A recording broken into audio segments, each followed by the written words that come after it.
Hello guys, welcome back. In today's video, we are going to discuss biology and we are going to discuss the first chapter life processes and the topic excretion in human beings. First, in the video, we will see the theory of the excretion and later on we will move towards an animated video. So now let's start the video. I hope you all enjoy it.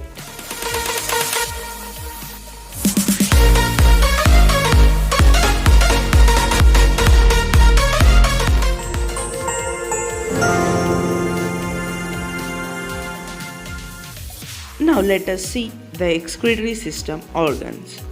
A pair of kidneys, it consists a pair of kidneys, a pair of ureters which transfer the filtered urine from kidney to the third part which is the urinary bladder.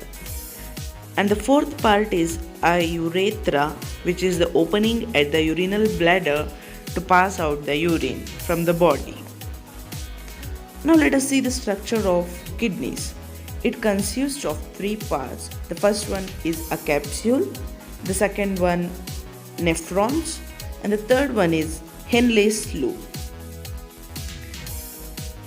Now let us see the mechanism of excretion in humans. It takes place in 6 stages in the kidneys. The first stage is the filtration in glomerulus. The second stage is in proximal convoluted tubule, which is in short form called as PCT.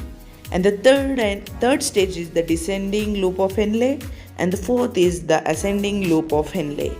The fifth part is the distal convoluted tubule, which is called DCT in short form, and the sixth stage is collecting duct. Now let us see each of them briefly.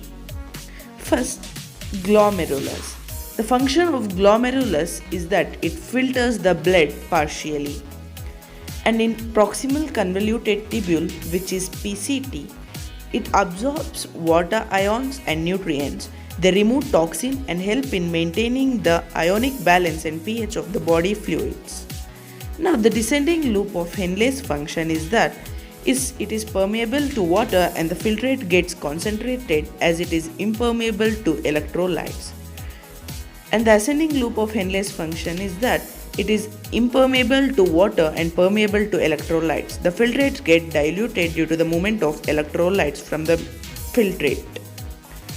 Now, the function of distal convoluted tubule is that it allows reabsorption of water and sodium ions. It also helps in maintaining pH and ionic balance by secretion and reabsorption of ions like PCT.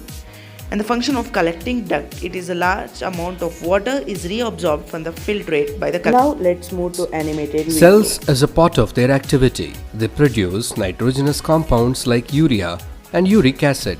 These are toxic in nature and ought to be excreted out from our body. Blood collects these compounds and carry them to the excretory system to filter them out.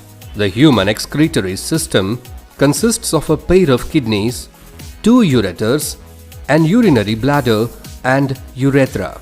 Nephrons are the functional units of kidneys, which actually filters the blood. Each nephron consists of a cluster of capillaries and a tube with cup-shaped end called Bowman's capsule. Blood is filtered in this capsule, and toxic wastes like urea, uric acid, creatinine, along with water are separated. Certain useful materials like glucose, amino acids and salts are also filtered but reabsorbed back into the bloodstream. The water with toxic waste molecules collected in the kidney is called urine. It is sent to the urinary bladder through ureter. Once the bladder is full, it creates an urge to urinate. When we relax the bladder muscles to urinate, it passes out through urethra. Thank you. Subscribe for more videos.